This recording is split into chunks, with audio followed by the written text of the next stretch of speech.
Hey there, everyone, and welcome to your First Alert Weather Plus forecast for these final few days of July. I'm Chief Meteorologist Rachel Garceau. Let's talk about what's on the way. So as far as temperatures go for the next several days, we'll have a pretty seasonable wrap up to the month of July. Temperatures just a little bit above average by Thursday, but still mid-90s, right about where we should be for this time of year. Other thing we'll keep in the mix, daily storm chances. They are slim, especially from Boise eastward, but still the activity we saw over the weekend could continue to bubble up off and on for the next several days. And then as we head into the month of August, we'll actually see a little dip in temperatures, or a pretty comfy kickoff to the new month. But as we look ahead to the next 5 days, our temp trend for the Boise area, Wednesday does end up being our hottest day of the next 7 days, nearing 100 by the middle of the week, a slow upward trend in those temperatures from Monday through Wednesday, then a slow slide as we head into the first day of August on Friday. If this holds, we will see upper 80s on deck for the end of the work week and the first of the month. Now, talked about those daily slim storm or rain chances across the region. Now, this is area wide as far as those 20% chances go, not necessarily for Boise. Most of the action will likely be west of Boise, out in eastern Oregon, and then up into the west central mountains. But we can't rule out the possibility of those late day showers and thunderstorms even across the Boise area. So very slim chances through the end of the work week, and then likely getting dialed back a bit over the weekend. Biggest impacts where and if we do see those storms develop will be those gusty winds at 30 to 50 miles per hour potentially. Some outflow gusts could reach that 60 mile per hour mark, in which case that would be a severe thunderstorm. That wind could create blowing dust, which will lower visibility. We saw that over the weekend, those walls of dust. So that could be isolated in nature, but still certainly a possibility with these storms. Brief heavy rain and that cloud to ground lightning, which keeps fire danger elevated this week as well. So as far as our average monthly rain totals go, August does end up being our driest month of the year. We typically see only 0.17 of an inch of total rain in the month of August. So if we do get measurable rainfall from those storms, if they hold on into the weekend, that would be good news on the rain front. But of course, the lightning and the gusty winds, bad news on the fire front. July, by the way, we typically see just about 1/5 of an inch of rain total. This July will end up above average. We're right about 1/3 of an inch as of the time of this recording, which is on Sunday. We may tack on a little bit more if we see those storms. So again, we'll end above average for this July, but most of it, if you recall, fell on the 4th of July. Almost 90% or so of that rain total for the month was in one day in Boise. So we'll see what happens for the rest of the week, but still, if you're planning those outdoor activities, make sure you keep in mind those storm chances, especially if you're in eastern Oregon and then north of Boise into the upper Weezer River Basin area and the west central mountains. Let's talk about our big picture setup and why we have those daily storm chances. So in the short term, we have a big ridge of high pressure creating a heat dome over the southern portion of the United States. So that is down to our southeast.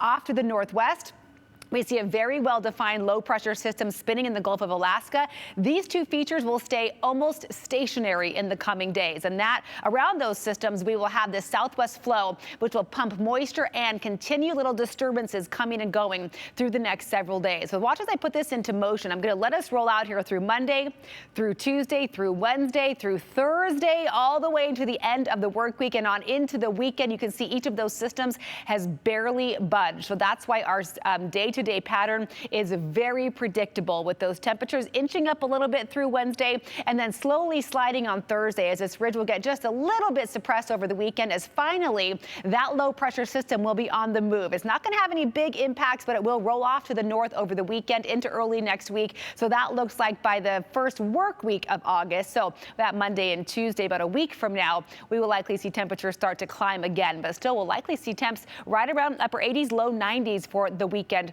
First weekend of August, looking pretty comfortable.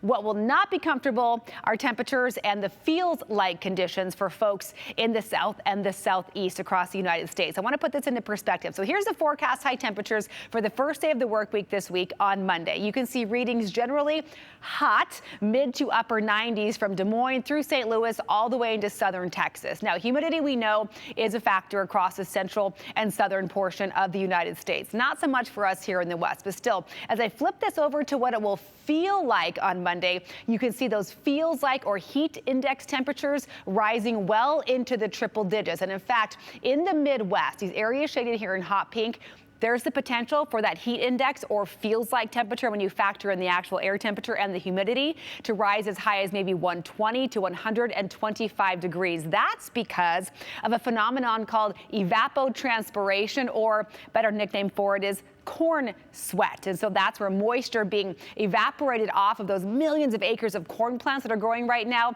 contributes to the humidity in the air and boosts that heat index. It helps cool the plants, but makes the temperatures for people feel that much hotter. So again, heat indices above 120 degrees possible early in the week across the central portion of the state. Phoenix will be at 111 as far as what it feels like to kick off the week, and those heat index readings, not a big deal for us here in the Northwest, as we just don't deal with that humidity. But as far as storm chances and rain chances across the Northwest, if you have travel plans to head to the west, maybe a trip to the coast, things are looking really good for the next several days. But again, we see that very daily predictable pattern. Here we are Monday evening. You can see storms predicted to fire off across eastern Oregon, potentially rolling into the Treasure Valley. So gusty outflow winds possible across the region.